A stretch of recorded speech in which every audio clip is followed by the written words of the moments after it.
Okay mga kamads, mga kaibigan, welcome back to another content. Teka, lagyan natin ng musika.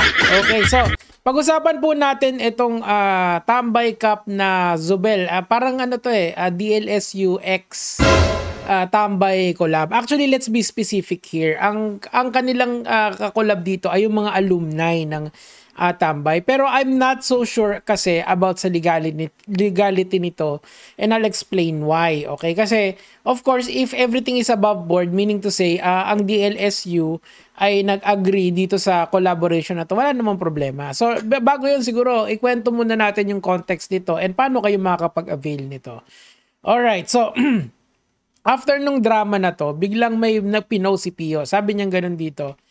Ayusin natin, ang pinakamaganda, okay, ang pinakamagandang ay ipagpapalaya ang galit sa dibdib. Hindi para sa kanila kung hindi para sa sarili. Diretso pa din ang mga pangarap. Good morning. So, dito nagsimula yung parang end story ni Pio Balbuena, and then nandito na yung mga resellers niya na alam niya naman, ganun kasi yung galawan ngayon ng Tambay Cups Kung may bibili ka tapos magre-resell ka doon sa page ni Pio, it's again, there is an economy there. Hindi naman natin, or there is a market there.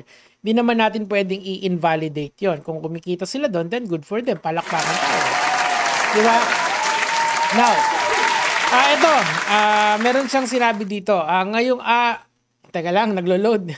Ngayong araw na to, lalabas ang kauna-unahang Tambay Cup represent version. Kung isan, iba't ibang representation ng lugar para paaralan, bansa at mga city, limitado at pinakaunang collab. Okay, so, according to my research mga lods, etong unang collab na to was last year ago pa. Pero ngayon lang siya lumabas. Okay, so kumbaga naka-ready na lahat ng kailangan nilang materials, as ilalabas na lang nila kung nasa tamang panahon na.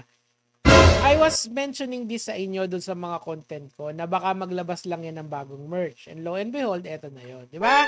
Sinabi ko yan baka kasi maglalabas ng bagong merch. Eto na nga yun. So, kung baga, sabi nga nila, any form of publicity is still publicity. Lahat ng tao ngayon or karaniwan sa nagte-trending ngayon sa internet ay etong Tambay Cup na to. So, nakita natin na, well, in a way, very effective yung marketing ni Pio, and sabi niya nga na sold out na daw to. Mamaya ipapakita ko sa inyo kung paano kayo makakapag-avail nito kasi I know why kung bakit siya na sold out agad. Okay, so tuloy natin. Ito na yung Tambay merch niya na ito, Tambay Cups X collab with Ayala DLSU Zubel. Ako kasi mga lods, kwento ko lang ng konti yung about sa personal life ko. Ang alma mater ko kasi is DLSU. Taga DLSU ako nung araw, tapos I know all of these logos Kasi ang intindi ko kasi walang isang may-ari ng DLSU. Meron lang doon board members and parang and mga CEO and yung board of directors na sila yung nagma-manage lahat ng affairs ng DLSU. That includes yung mga propriety nila like trademark, copyright, and all of this, and yung mga professors nila, all of this is sa DLSU, yung board of directors ang nagma-manage ng mga yon in the greater sense of the word, okay? So eto kasi pag tinignan mo tong mga design niya, makikita mo itong logo na to. This is actually the Lasallian star, and of course, yung Green Archer na logo. Makikita niyo diyan, and then yung color scheme din, 'di ba? Ito Green Archer na logo 'yan. So ito yung basketball, yung isa sa mga ng DLSU. Ito, tingnan nyo to. Pag tinignan nyo to, ito, makikita nyo dyan yung Green Archer na logo. Okay, so, all I'm saying here mga lods, if this is above board naman, meaning to say, if meron tong approval from the board of directors, goods yan, wala tayong problema doon. And ang contention ko kasi dito, baka kasi ang collab lang niya doon sa alumni association. I don't know kung yung alumni association has the direct authority to na paggamit yung logo ng Lasal. Gets nyo? So this is what I'm trying to figure out at this moment. Siguro sa inyo, kayo baka masasagot nyo yung tanong ko, pero you know, it is what it is. Kasi nga, pag tinignan mo naman yung mga yung papakita ko na lang siguro sa inyo para maganda. Kunyari, ito, si Neil Arce yan, yung may-ari ng Arce, I believe Arce Dairy, kung alam niyo yun. And DLSU graduate din siya, high school and I think college din, and asawa ni Angel Locsin. So nakita natin na talaga palang talagang may collaboration nga na nangyari. And kung babasahin mo yung ito, sold out in 2 hours, Tambay Cup X Sobel. Photo was taken at Sobel. Maraming salamat sa Tambay Cup. May pangarap. So, ang nagbebenta kasi yung alumni section ng Tambay. Okay? So, bumuo sila ng... Now, I'm not sure about the logo, pero kung pumayag naman yung mga board members, wala tayong problema doon. Kumbaga, very good si Pio doon. Okay? So, kaya lang, of course, may mga sinasabi yung mga tao, di ba? And of course, may mga reseller na katulad ni kung titingnan natin dito sa dito sa comment section, Montalban location, PM niyo ako kung gusto niyo umiscore, sabi ni Philip Castor. Okay, so ayun na yung mga reseller. Eto, rekta mensahe, ayan na, nagkalat na yung mga resellers. Now, paano po ba nakakabili nito? Kasi I did a little bit of research kanina bago tayo magsimula dito.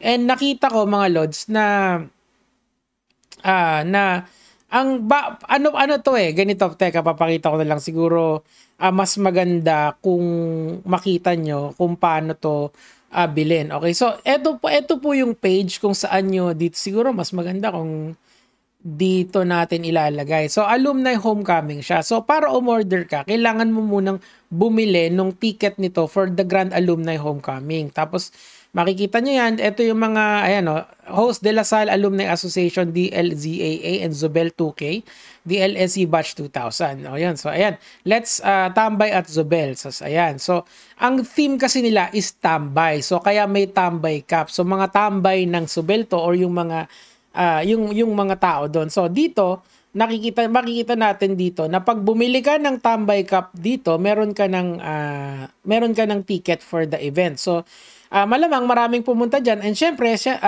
ano naman kasi yan cultural phenomenon na kasi at this point ang Tambay Cup.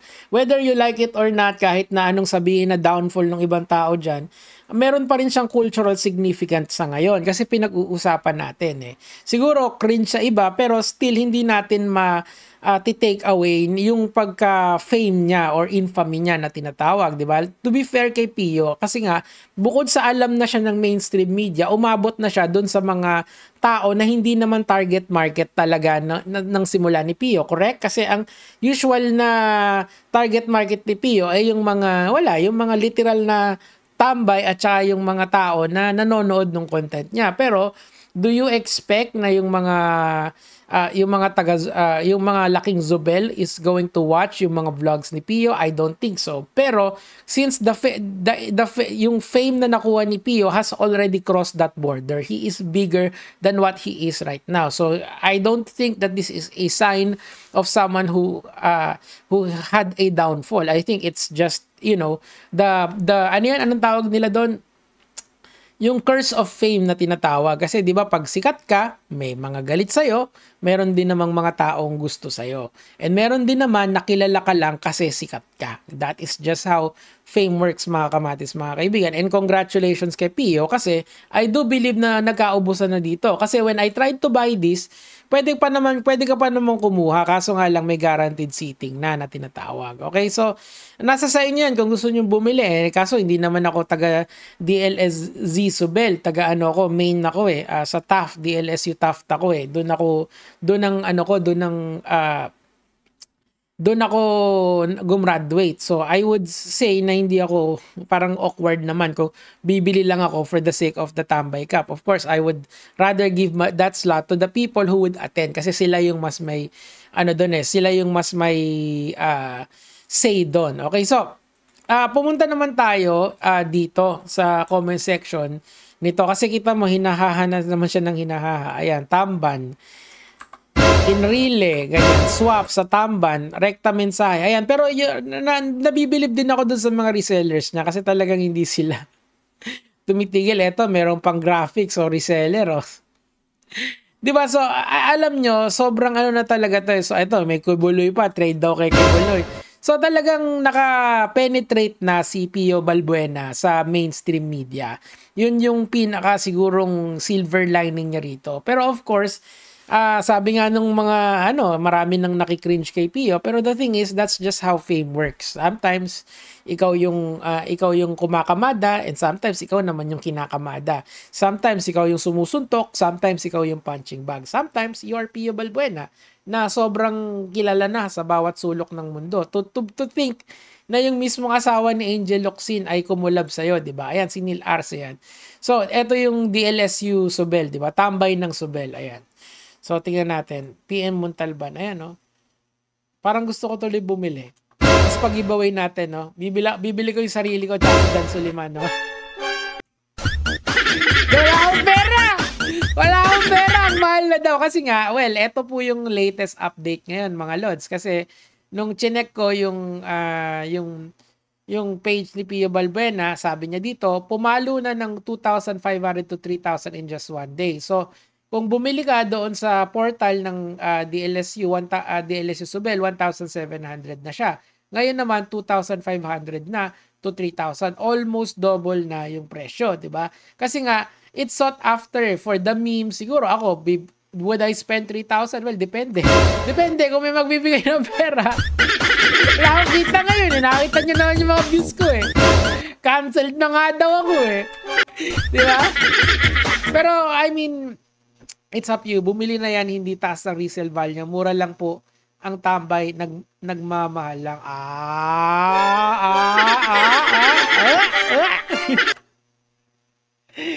Ayan, eto, resibo, pwedeng pumunas ng luha. Ayan, so nagyayabang na si Pio. Dahil nga, umaano na talaga, tumataas yung value. Kasi nga, konti lang yung ginawa nila. Yun lang, kung may pipirata niyan, yari na naman, di ba? Message, 3K each boss. So ito, pumaldo na to, halos double the money na niya. Pero it is up to you guys. Do you think that this is valuable things? Ako, para sa akin, hindi naman kasi ako sa Sobel pero siguro, as a former DLSU grad, or a DLSU hindi naman former, hanggang ngayon alumni naman ako Siguro, pwede, pero dadapwat, who knows? Anyway, mga kamats, mga kaibigan, I hope you enjoyed the show. Gagawin mga lunch.